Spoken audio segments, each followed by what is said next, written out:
Samtang quick reaction team sang kapulisan iga-deploy sa 5 ka banwa sa Northern Iloilo nga may intense political rivalry. Si John Sala nakatuto.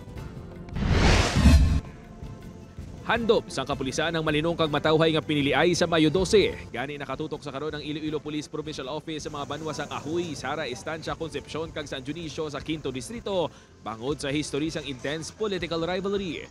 Sa kabugusan may masobra 3,300 ka mga personnel ang deploy sang IPPO sa bugos nga probinsya.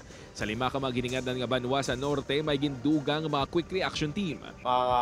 Focus teams naton nga just in the event nga may mag-arise nga mga incident nga ma-relate naton sa ginalantaw naton nga political rivalry sa mga dira nga areas, so may ara nga mag-response dayon. Ang COMELEC Iloilo ginatutukan man ang banwa sang Lemery sa norte bangod man sa gihapon sa intense political rivalry. Lakip man ang Badyangan, Haniway, Alimudjan, Maasin kag San Joaquin bangod naman sa serious armed threat.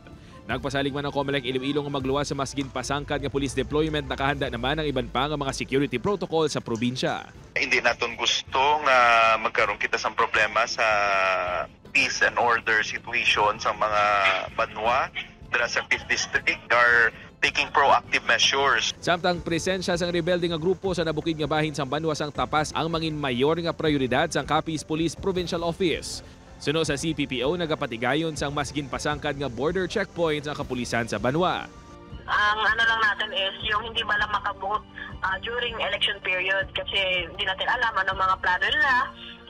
Baka pwede na yung tambangan or hindi lang pababain ng mga bundok itong mga pumuluyo or constituents sa Tapas kasi influential itong mga TTGs. Sa karon naka full alert status ang CPPO. May dugang naman nga mga police personnel nga deploy sa probinsya halin sa Regional Mobile Force Battalion 6. Upod kay Hans Desierto, John Sala.